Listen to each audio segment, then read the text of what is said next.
Good morning. It's Thursday, February 1st, 2024. And after our rather long review of the dispatch calls from Wednesday, this one's going to be a much shorter one. So let's get our channel disclaimers out of the way. This podcast is rated for a mature audience only. If you are under 18 years old, this content is not for you. Thank you for visiting us. There's plenty of other content on YouTube for you to watch. Have a great day. All content not created by the blue-haired bingo babe, that's me, belongs to its original creator. It is used to substantiate, augment, or exemplify this author's content. It is used under Title 17, Section 107 of U.S. Code, governing fair use for news, education, and critique.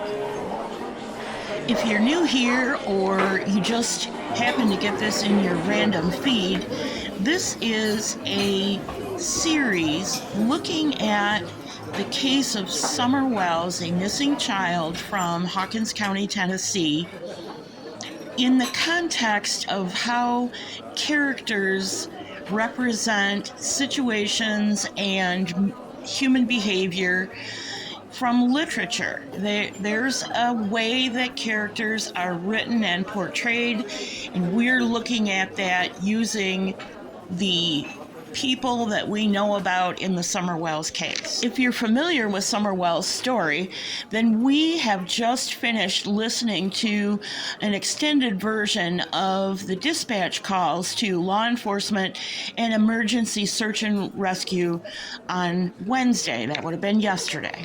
If you're just jumping in, here is a refresher of the character roles you find in storytelling, and on the right are the ways that certain emotions and behaviors and plot lines are expressed through archetypal characters. Depending on the storyline, you will find one or more of these characters in every piece of literature. Summer Wells is our protagonist in character roles, and we do not yet know who the antagonist is. I'd like to caution us against confusing the role of an antagonist and the archetype of a foil.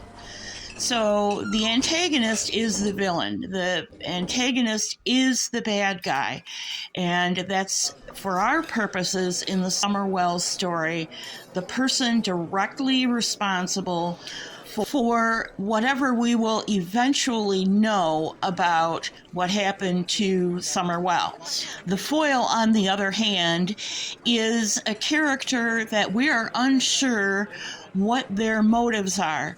They are often very close to the protagonist in the storyline, but their job is to point out negative things about the protagonist or the subject of the story. The foil could be a hidden villain or antagonist, but we don't necessarily know that until after the climax and we're well into falling action. For those of you following along this series, I know I'm trying your patience a little bit, but we've had some new commenters who haven't quite got the hang of how we're analyzing the story of what happened to missing child Summer Wells. On scene are the responding officers and lead detective John Pruitt. We know that Pruitt interviewed the boys himself because we have a picture of him talking to all three boys. But I can't show that picture because it shows at least two of the boys' faces. I really wish I could show you that picture because there is a ton of information in that snapshot. One of the boys is under one of the trucks, I think the Suburban, and he's diving after loose puppies. We know that the canine unit was advised not to bring their dogs up in this time frame because there were dogs loose up on the hill.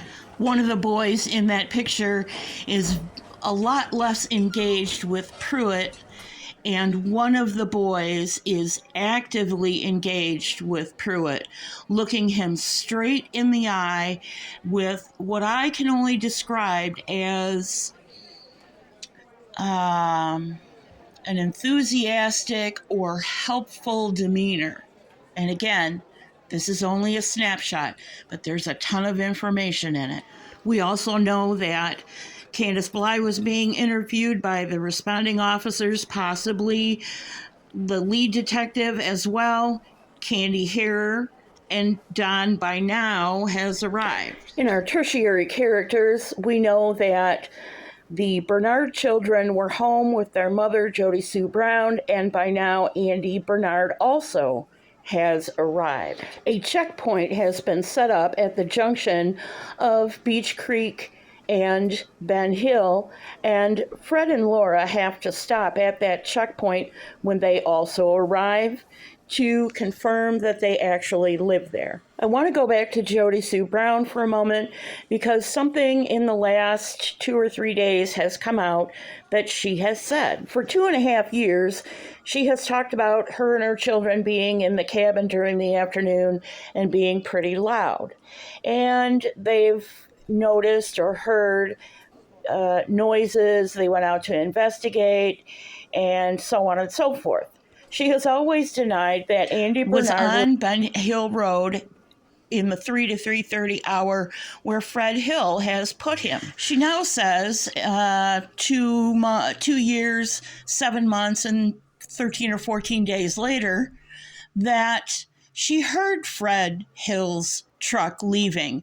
She heard it start and stop and proceed on out of the house. Personally, I can neither confirm or deny anything any of these people said about each other.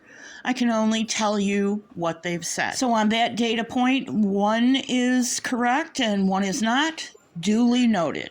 Jody Sue tells us, and Don confirms to us, that another neighbor was out actively searching for Summer Wells once he was alerted to the fact that Summer was missing. I have the impression or the vague memory that it was Candace who enlisted his help, but don't hold me to that because it's a memory. Blue Roof Don, or Don C, seems to be a pretty good guy, salt of the earth kind of guy. And Don seemed to like him very much. I've never heard a negative word about Don C. The story is now controlled by law enforcement for the next 13 days. Let's stop here because I promised you it would be shorter, and I want to keep that promise. Thanks for joining me. I appreciate it very much. I'm enjoying your comments, questions, and concerns in the comment section. And nobody has really weighed in on whether we want to do a poll vote on these various questions. God bless you. I'll see you real soon.